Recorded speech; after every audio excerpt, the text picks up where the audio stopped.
E a nossa palavra se concentra nos versículos 4 e 5 desse texto. Nós leamos a partir do versículo 1. Digo, pois, que durante o tempo em que o herdeiro é menor, em nada difere de escravo, posto que ele é senhor de tudo. Mas está sob tutores e curadores até o tempo pré-determinado pelo Pai. Assim também nós, quando éramos menores, estávamos servilmente sujeitos aos rudimentos do mundo. Vindo, porém, à plenitude do tempo, Deus enviou seu Filho, nascido de mulher, nascido sob a lei, para resgatar os que estavam sob a lei, a fim de que recebêssemos a adoção de filhos. E porque vós sois filhos, enviou Deus ao nosso coração o Espírito de seu Filho, que clama, Abba, Pai. De sorte que já não és escravo, porém filho, e sendo filho, também herdeiro por Deus. Amém? Que o Senhor seja servido em nos abençoar nesse tempo de meditação, de crescimento na sua palavra. Queridos irmãos, nós estamos num tempo de Natal, tempo que nós somos não apenas lembrados, mas nós nos dedicamos a honrar, a louvar, a adorar o Senhor Jesus pela sua pessoa e pela sua obra. Pela sua pessoa, nós louvamos e honramos por quem Ele é. A sua essência, Filho de Deus, tendo toda a majestade, glória, todos os atributos do Senhor, Deus Pai, estão em Cristo Jesus, o Filho. E nós não apenas confessamos isso, mas o adoramos, nos curvamos diante da majestade de Cristo Jesus. Mas também o adoramos, o exaltamos pela sua obra. O fato dele ter deixado sua glória, não no sentido de que ele a perdeu, mas o Senhor abre mão desse status, desse poder, e se encarna, se torna um de nós, para que pudesse então cumprir todos os requisitos que a lei e todos os requisitos que o pecado trouxe consigo, para que nós pudéssemos então retornar à intimidade e a usufruir os benefícios de Deus como nosso Senhor. Retornar à intimidade com Deus, entendendo cada vez mais que nós podemos nos aproximar do Senhor e fazer orações como nós estamos aqui nessa tarde para isso. Receber as bênçãos do nosso Deus, como cotidianamente nós podemos ser lembrados, não apenas naquela canção que diz, conta quantas bênçãos o Senhor já fez, mas olhar para o nosso dia a dia e pensar, hoje eu estou vivo, louvado seja Deus. Minha casa está perto de mim, filhos, amigos, vizinhos, ver as bênçãos do Senhor. E tudo isso, queridos irmãos, tem então um sentido mais aprofundado nesse mês, porque é um mês que, por convenção ou não, é um mês que nós dedicamos a, de fato, trazer isso mais perto do nosso coração, da nossa vivência, das nossas celebrações. E eu quero, à luz desse tempo que nós vivemos, e mostrando nesse texto que nós lemos, que o Senhor também nos traz a questão de que nós facilmente podemos deixar a nossa caminhada, os nossos momentos de celebração, de alegria desse mês, deixar escapar das nossas mãos. Quando nós, às vezes por um detalhe, por outro, por uma palavra aqui, outra ali, por alguma pressão, nós abrimos mão da nossa condição de quem somos de fato e nos deixamos levar, não pela palavra de Deus, mas por outras palavras. O texto que nós estamos trazendo, irmãos, é um texto muito propício para isso. Porque a carta que Paulo escreve aos Gálatas, ela tem essa intenção de trazer aqueles irmãos lá do passado ao prumo, a olhar de novo para o foco. E se você fechou a sua Bíblia, você sabe que eu vou falar isso, então é bom a gente ir acostumando ao pastor Jefferson que vai pregar. Então fica com a Bíblia na mão para você corrigir ele depois, né? Vigia, fica sempre com a Bíblia, porque ele vai pedir para você olhar para a sua Bíblia mesmo. E aí você pode trazer para a sua mente, para o seu coração, se eu falar alguma coisa que está aqui incorreta, pastor, tá, a Bíblia está diferente. Então você me ajuda nisso aí.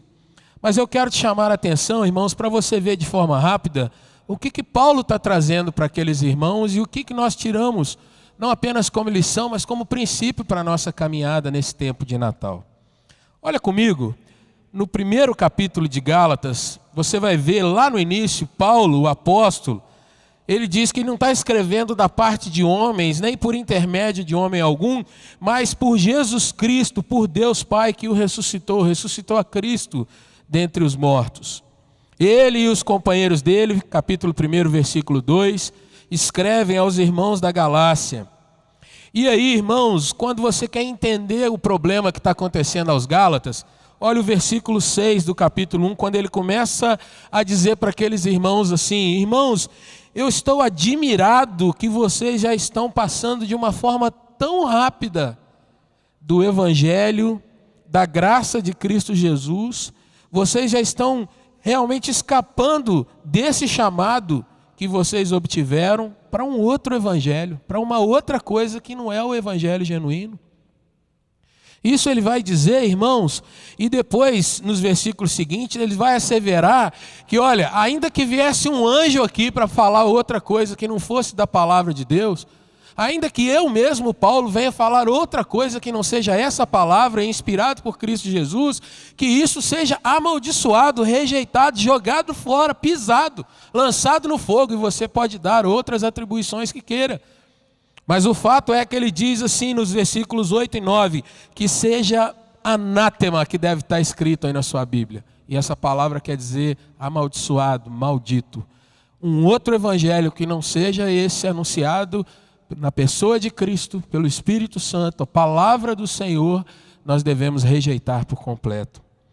Mas aí, irmãos, Paulo vai fazer um histórico de como ele recebeu esse evangelho, ao final, a partir do versículo 10 do capítulo 1, vai contar a história dele de pelo menos 14 anos, ou 17 anos, dependendo da contagem que se faz aqui, de como ele experimentou isso na sua vida, tirado do judaísmo, era alguém honrado, era alguém que as pessoas admiravam pela postura religiosa que ele tinha no judaísmo, mas ele abre mão de tudo aquilo ali e vai ser um pregador do evangelho. E você vai ver ele discorrendo isso no capítulo 1 e 2. Quando ele vai chegando no capítulo 2, ele vai dizer que ele teve que repreender e resistir frente a frente o próprio Pedro, que ele nessa carta diz que era um dos líderes da igreja do Senhor, chamado para pregar o evangelho entre os judeus, enquanto ele, Paulo, recebeu a mesma autoridade do Senhor, mas para pregar no meio dos gentios, aqueles que ainda não tinham experimentado os eventos de Atos 2 e outros tantos que houve a manifestação do Senhor. Pois bem, olha para o primeiro versículo do capítulo 3, Paulo vai chamar a atenção de novo àqueles irmãos.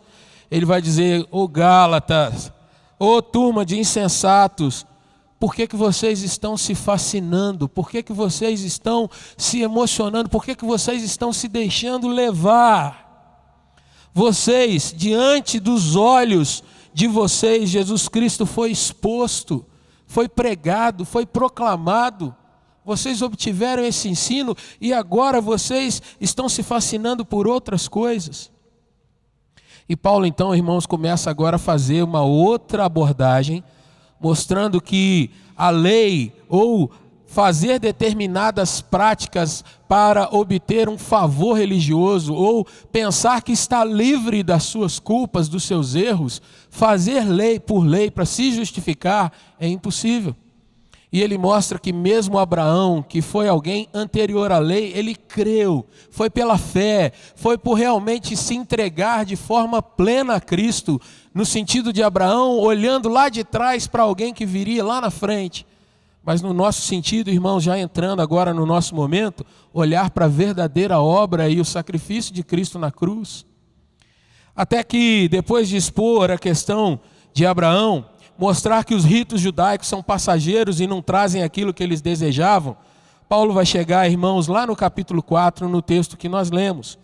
E aí ele faz uma comparação muito direta, mostrando o seguinte: se alguém está se agarrando em obras da lei, se alguém está se apegando apenas em ritos, em rituais, em guardar os dias porque guardam os dias, ou fazer jejuns e dietas apenas para se santificar por meio de obras, esse alguém é alguém que ainda não conheceu verdadeira liberdade, verdadeira maturidade. E aí você tem então no capítulo 4, eu peço que você acompanhe comigo na sua Bíblia, quando ele fala assim: olha, quando uma criança está dentro da casa ela, ainda que seja dona dessa casa, o valor de fato que ela tem em nada difere de um servo, de um escravo. Por quê?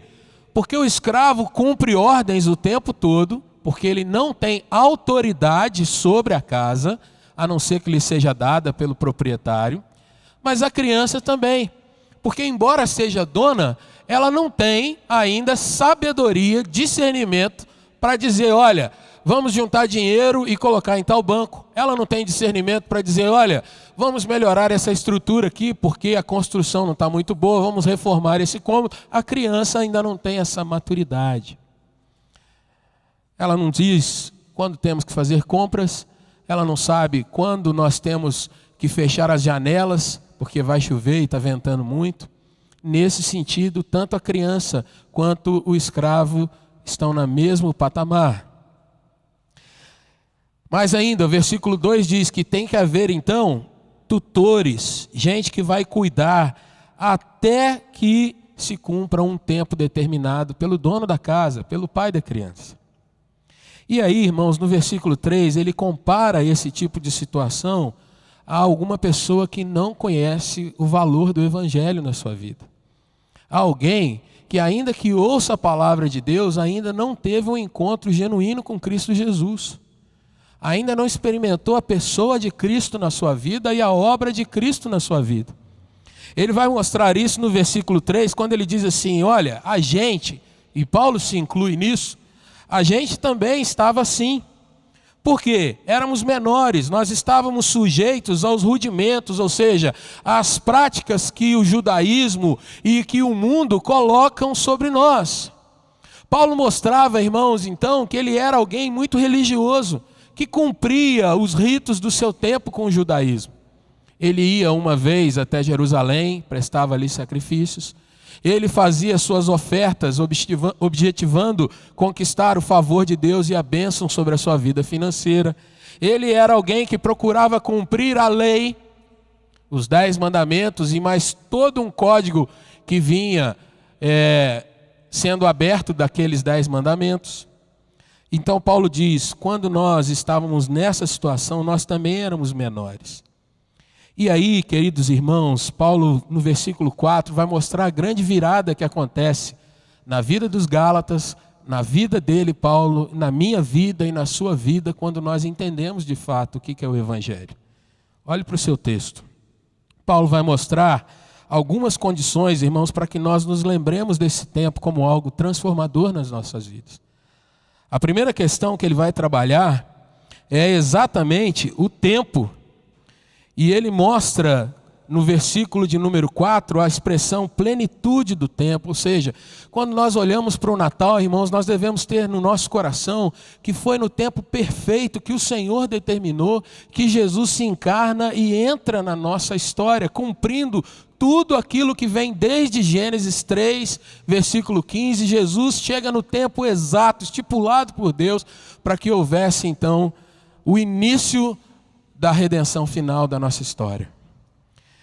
Ele vai mostrar, irmãos, se você está com a sua Bíblia aberta, ele diz, vindo, porém, a plenitude do tempo, Deus enviou o seu Filho. Irmãos, quando nós olhamos para esse tempo de Natal, nós precisamos trazer no nosso coração de que ele não é um tempo aleatório, de que Jesus não veio numa daquelas assim, foi um espírito que baixou, caiu de paraquedas, alguma coisa tipo assim, eu vou lá agora porque eles estão precisando de mim agora. Não, Deus tem o controle total do tempo em todas as situações, inclusive desde a eternidade passada, estava estipulado o tempo exato que Jesus viria e estaria no meio de nós. E quando nós celebramos o Natal, irmãos, nós precisamos trazer ao nosso coração de que o tempo do Senhor é perfeito em todas as questões. E se você quer uma aplicação para isso, olhe para o tempo que você está vivendo agora e aprenda, meu irmão, minha irmã, a discernir que esse é um tempo perfeito de Deus para a sua vida. Muitas vezes quando nós trazemos uma palavra assim, irmãos, o nosso coração começa lá dentro a está me incomodando, não é bem por aí.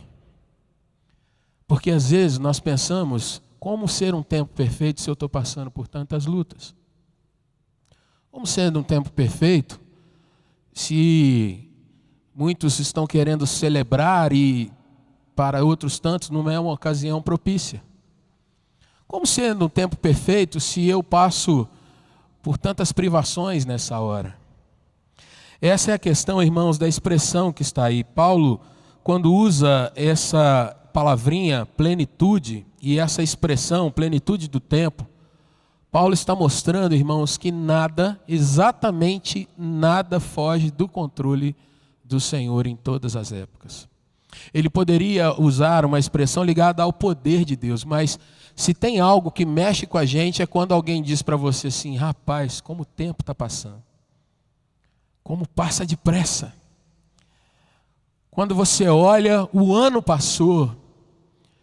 Quem está nessa caminhada desses momentos últimos nossos aqui, a gente não para muitas vezes para pensar que no meio de março a gente fazia culto aqui naquela assim, não, mês que vem isso deve passar. E a gente passou aquele mês falando, não, agora já está começando, e veio mais um mês, e veio, de repente você fala, puxa vida, já tem 6 meses que nós estamos aqui, os cultos estão retornando, mas o tempo passou acelerado e a situação ainda não mudou como deveria ter mudado na nossa mente, no nosso coração, na nossa questão carnal. Mas o fato, queridos irmãos, é que mesmo atravessando essa jornada, esse tempo, por mais lutas e dificuldades que venhamos a ter, tudo, exatamente tudo, está na mão daquele que é criador de todas as coisas.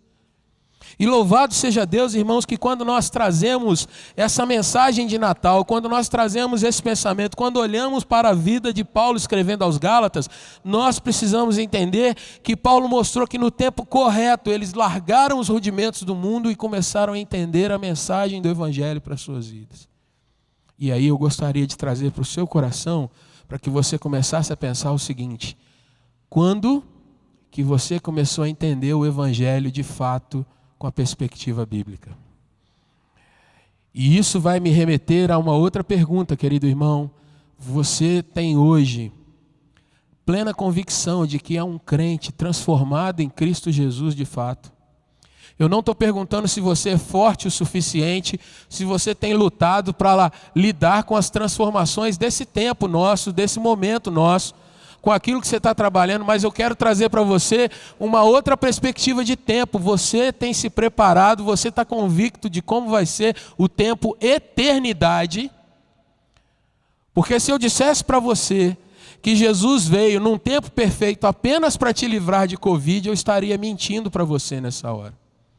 Se eu dissesse para você que Jesus veio num tempo perfeito, apenas para fazer desse momento nosso aqui um momento agradável, eu estaria mentindo para você agora. Mas Jesus veio num tempo perfeito para que você pudesse observar que o tempo de Deus é perfeito e perfeitamente pronto para que você tenha uma eternidade perfeita com o Senhor. E isso envolve, queridos irmãos, às vezes passar por vale de lágrimas, por lutas. Isso envolve determinados momentos em que a gente se lembra, por exemplo, se eu fosse lembrar para os irmãos de 1 ano atrás, eu vou trazer tristeza em algumas questões da minha vida e alegrias em outras questões, mas o fato é que não era para apenas aquilo que Deus estava me preparando. O Senhor continua me preparando, mas para o tempo perfeito dele. Há uma segunda questão nesse texto, que Paulo vai falar do modo como o Filho de Deus vem. E louvado seja Deus por isso. O versículo 4 diz: vindo, porém, a plenitude do tempo, Deus enviou seu Filho. Como que ele enviou? Nascido de mulher, nascido sob a lei. Jesus, irmãos, não é um fantasma. Jesus não é um espírito que esteve perto de nós, mas é uma confissão que a igreja do Senhor fala e faz e deve defender, que Jesus veio em carne, ele se encarnou, ele se tornou um de nós. E isso traz, queridos irmãos, entre outras questões, a perfeita identificação que Jesus tem comigo e com você. Muitas vezes, irmãos, nós trazemos para o nosso coração e do nosso coração aquela expressão assim: você não sabe o que eu estou passando. Você não sabe o que eu sofro. Você afirma tal coisa porque você não vive lá em casa debaixo do mesmo teto que eu. Porém, querido irmão, querida irmã, Quando a Bíblia diz que Jesus vem, nascido de mulher e nascido sob a lei, a Bíblia está mostrando para nós que entre Jesus Cristo e a minha pessoa, entre Jesus Cristo e a sua pessoa, não havia nada que deixasse você numa condição pior ou numa condição melhor. Jesus soube passar por todas as limitações que você atravessa, que eu atravesso. Jesus experimentou as dores que todo homem, toda mulher, Jesus experimentou todas as encruzilhadas, todos os questionamentos, tudo isso Jesus atravessou como eu e você. E mais ainda, quando nós pensamos, irmãos, em leis, Jesus cumpriu toda a lei com santidade, sem pecar, sem rebaixar, sem abaixar o padrão. Jesus veio como um de nós. E isso, queridos irmãos, vai mostrar que se ele se coloca debaixo da lei, se ele se submete a ela para nos livrar dos efeitos dela, eu e você então, irmãos, olhando para Cristo Jesus, nós deveríamos deixar que a lei morresse para o nosso coração.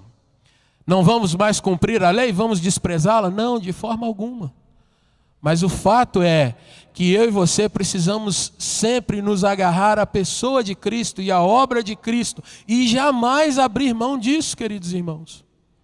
Porque nos nossos dias, se você quer uma aplicação direta disso, muitos de nós têm ouvido palavras de outros lugares dizendo, olha, estar com Jesus é muito bom, ir na igreja é maravilhoso, mas você tem que colocar esse ingrediente a mais na sua caminhada. E quando tem esse ingrediente a mais, começa a vir um monte de coisas que a gente tem ouvido por aí. Ou então, alguém quer rebaixar essa questão. Olha, é sim tempo de até fazermos festa, juntar a família e tal, mas olha, deixa passar para um outro momento. E aqui, queridos irmãos, vale a gente abrir um parênteses. Eu não estou aqui te chamando a atenção para que você seja irresponsável nesse tempo. Mas eu estou falando claramente e afirmando para você que você não pode deixar de vivenciar o Natal. Se você vai fazer ceia na sua casa ou não, isso pouco importa, porque não é isso que traz santidade para a sua casa. Mas que você, nesse tempo, deveria buscar o Senhor e orar diante do Senhor, agradecendo pela encarnação do Messias, que você nesse tempo deveria chamar os seus familiares para pelo menos em algum momento você orar pela sua casa e com a sua casa. Isso eu estou afirmando categoricamente para você. Porque, irmãos, nos nossos dias, misturado com muitas questões, vem muita sujeira. Misturado com aquela questão de guardar a sua saúde, tem uma questão de diz, olha, não é tão importante você orar nesse tempo. Não é tão importante ler a sua Bíblia nesse tempo. Você tem que estar vivo para ler a Bíblia no futuro. Vai nessa conversa para você ver onde você vai parar. Vai nessa conversa se daqui a algum tempo você vai ter força para ler a Bíblia, porque você vai dizer assim, eu já fiquei tanto tempo sem ler, já fiquei tanto tempo sem orar. Tenta voltar depois para você ver como é que é bem mais complicado. Jesus vem no tempo perfeito, irmãos. Jesus vem como um de nós e ele quita a lei. É interessante, irmãos, que a expressão tem a ver com Jesus mostrar aquela expressão que você se lembra quando celebra a Páscoa, quando ele diz assim, está consumado, significa que Jesus de fato cumpriu toda a lei sem abrir mão de nenhum tipo de situação em que ele dissesse assim, não, essa parte eu vou pular. Não, Jesus viveu toda a dor, toda a dificuldade, todo o estresse, tudo o Senhor cumpriu por nós, queridos. E louvado seja Deus, porque Ele paga o preço, Ele cumpre o propósito que estava determinado por Deus. E isso é a terceira ponta que você vai ver aí nesse texto, no versículo de número 5. O versículo 4 mostra que Ele veio num tempo perfeito, vem como um de nós verdadeiramente, debaixo do domínio da lei, cumpre toda a lei, e o propósito está no versículo 5. Resgatar os que estavam sobre a lei, ou seja, aqueles que lá no versículo 3 Paulo falou, assim era com a gente, no versículo 5 ele diz, Jesus veio para nos resgatar do domínio da lei, para que nós saíssemos da condição de servos, de escravos, de crianças, de pequenos, daqueles que não poderiam ter acesso à autoridade, nós mudássemos agora para a condição de filhos. E quando ele vai falar de filhos, ele vai dizer, é aquele que tem a mesma autoridade, os mesmos privilégios do Pai. E aí, querido irmão, querida irmã, louvado seja o Senhor Jesus. Em primeiro lugar, porque Jesus cumpre esse propósito e ele nunca teve que dar satisfação a Satanás ou a espírito nenhum. Jesus cumpre esse propósito diante de Deus Pai, que diz que o salário do pecado é a morte. Então Jesus disse, se é a morte, eu pago esse salário para que aquele que em mim crê, ele tenha vida eterna diante do Senhor. E é por isso que Jesus diz que aquele que me confessar diante dos homens, eu o confesso diante de meu Pai. E não diante de qualquer outro espírito, diante de qualquer outro ser. Jesus nos confessa diante do Senhor, que tem toda a autoridade no céu e na terra. Irmãos, louvado seja Deus, porque você vai ver o complemento disso nos versículos 6 e 7. O Senhor, no seu propósito, nos torna filhos. E quando você fala a expressão, eu sou um filho de Deus, o que você está declarando então, querido irmão, querida irmã? Você declara que você recebeu o mesmo Espírito, é o que o texto diz aí no versículo de número 6. O Espírito Santo está sobre os filhos de Deus. O mesmo Espírito que estava sobre Cristo está sobre aquele que é filho. E isso vai tirando você de uma condição de um mortal qualquer, de um homem qualquer, e você agora vai realmente entendendo que quando o Senhor te olha, vê o sangue de Cristo sobre a sua vida, Ele olha para você e diz, ali está a minha filha amada, ali está o meu filho amado. Esse que está andando na terra não é qualquer um, mas é aquele que carrega a marca do meu filho sobre ele, sangue derramado naquela cruz. Irmãos, louvado seja Deus, porque nesse sentido, então, o mesmo relacionamento que Jesus tinha de orar e ser ouvido pelo Pai, o Filho, eu e você agora, nós temos as nossas orações ouvidas por Deus. E que coisa linda, meu irmão, minha irmã, num tempo de tanta luz, tanto sofrimento, de tanta gente procurando iluminação passageira, nós podemos ter a confiança de que o Senhor recebe a minha oração, a sua oração, como Ele ouviu a oração do nosso, agora eu posso dizer, do irmão mais velho Jesus. Quando você vem nessa tarde para falar com Deus, você que confessa Jesus de fato como Senhor e Salvador da sua vida, meu irmão, você não pode deixar que outras vozes venham te tirar desse propósito. Deus ouve a sua oração. Deus ouve o seu clamor, Deus conhece o seu choro, Deus enxuga as suas lágrimas e Deus te fortalece no meio das lutas. Irmãos, a outra questão, quando a gente falou que uma criança dentro da casa, pequena, ela não tem a autoridade e a sabedoria para discernir e realmente dar os rumos na casa, quando você é elevado à condição de filho, você passa a ter essa autoridade dada por Deus. Você passa a ter discernimento sobre a sua caminhada espiritual e física. Você tem acesso e entendimento àquilo que Deus quer para a sua caminhada. E nós vivemos num tempo, irmãos, em que a gente escuta tantas vozes que a gente para de crer na verdade do Evangelho. A gente até quer, mas a gente fala assim, será?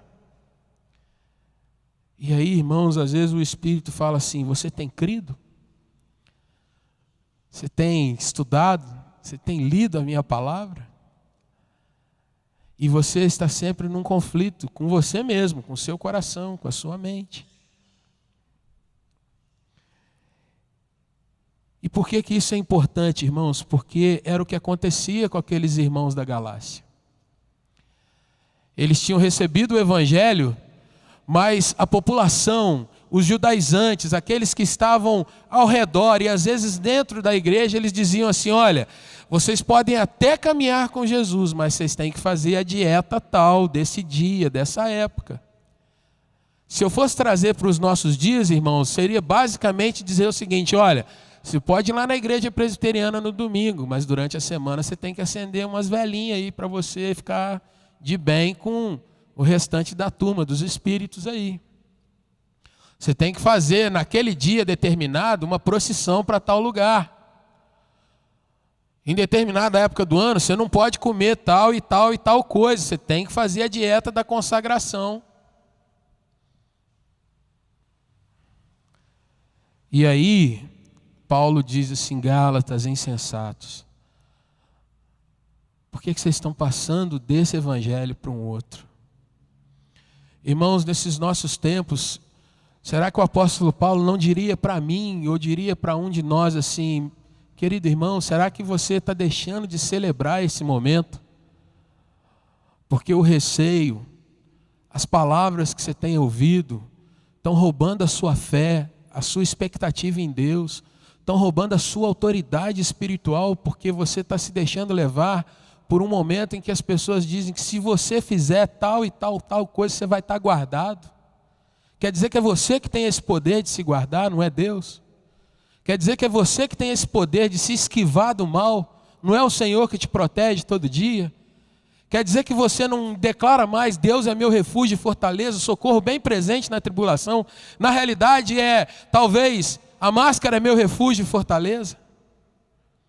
Talvez eu não estar com meu irmão que me ama tanto, é meu refúgio e fortaleza. Talvez se eu me esconder e esconder bem escondido, isso vai ser meu refúgio e fortaleza. E eu só estou dando um exemplo, irmãos, porque isso é o que está mais em evidência nos nossos dias. Poderia citar outros. Mas a última questão de sermos filhos é que você tem a mesma herança do filho mais velho, Jesus. E o texto diz então, no final do versículo 7, de sorte que já não é mais escravo, porém filho. E sendo filho, você também o que está escrito aí na sua Bíblia, para você não dormir mais? Herdeiro. E aí eu quero te perguntar, onde está Jesus agora, querido irmão e irmã? Vamos testar aí sua classe de catecúmenos, ou o módulo 1, para os mais recentes. Onde está Jesus agora, se o presbítero Fortunato ou o presbítero Marcelo te fizesse essa pergunta? E aí você vai dizer assim, ele está onde? À direita de Deus Pai. E de lá ele há de vir para julgar, ou seja, a autoridade que Jesus tem. E ele lá intercede, não é isso que Romanos nos ensina? Está à direita de Deus Pai e intercede pelos demais. O que você veio fazer nessa tarde? Você não veio interceder? Será que você se lembra então que você tem essa herança do Senhor na sua mão? Que Deus ouve a sua oração porque você pode interceder diante do trono da graça do Senhor, porque foi esse o exemplo que Jesus deixou para nós? E por analogia, se ele está à direita de Deus Pai, você se lembra que a igreja também, ela é física aqui na terra, mas tem toda a autoridade no céu diante do Senhor? Você se lembra dessa palavra, irmão? Aquilo que você ligar na terra terá sido... Cadê essa lembrança na sua vida? Por isso, querido irmão, Paulo, nesse texto, não estava falando para os Gálatas colocarem uma árvore com bolinhas douradas e vermelhas na porta das suas casas. Não estava falando para eles cortarem o pinheirinho. Eu nem sei se na Galácia tinha pinheirinho. Eu vou deixar para o Léo ensinar para os irmãos depois, que ele está vindo do seminário, deve ter estudado se tinha esse pinheirinho lá ou não. Mas eu quero lembrar para você que Paulo estava dizendo para aqueles irmãos, olha, cadê o evangelho? E essa é a época de, além do sentido da natividade, nós trazemos o evangelho para o nosso coração. Meu irmão, lembra daquilo que você recebeu de Jesus. A gente deu algumas questões aqui apenas. Mas esse evangelho é glorioso demais, queridos irmãos. Para que a gente se perca nesses nossos dias. Veja, esse tempo é perigoso? Claro que é. Mas quantos outros perigos você já não passou na sua caminhada? E quantos outros não virão, irmãos? Não é o fim da história. Não é o fim. Portanto, no nome de Jesus, eu queria conclamar você que fizesse desse tempo um tempo de muita oração no seu lar. tempo de clamor de fato. E que você se lembrasse que você tem status de filho, de escravo para filho, de criança no sentido da ingenuidade para herdeiro, responsável, aquele que toma decisões e é ouvido pelo Pai. E que nessa tarde que nós vamos agora celebrar a ceia do Senhor, você se lembrasse do valor da proclamação desse sacramento. Queria que se curvasse um pouco a sua cabeça, porque nós vamos celebrar a ceia do Senhor.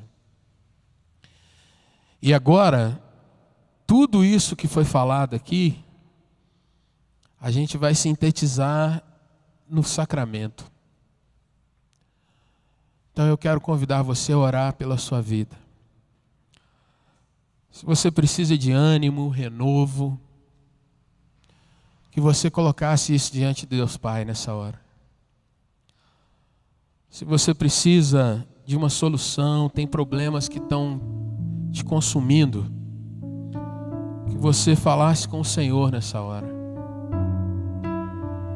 Que você não tivesse receio de ir abrir o seu coração diante de Deus e dizer: Senhor, está doendo, complicado. Que você não tivesse, querido irmão, nenhuma reticência de falar com Deus Pai. Que você precisa do poder dele sobre a tua vida. Isso é uma questão de relacionamentos. Que você falasse com o Senhor nessa hora.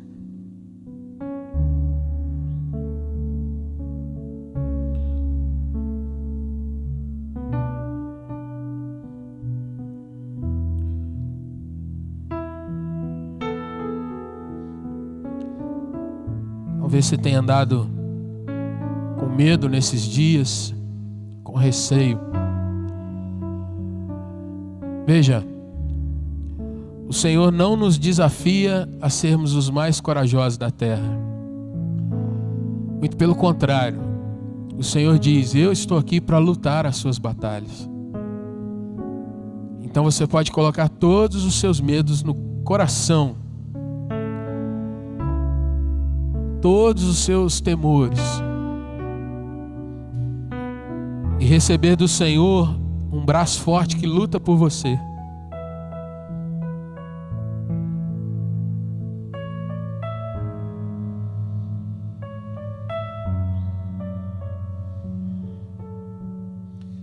Se tem faltado fé, tem faltado coragem para crer,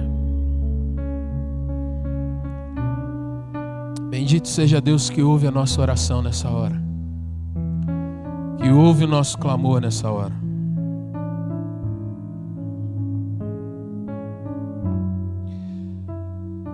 Deus eterno, louvado, glorificado seja o teu santo nome, Senhor. Ó Deus, nos reunimos como igreja nessa hora.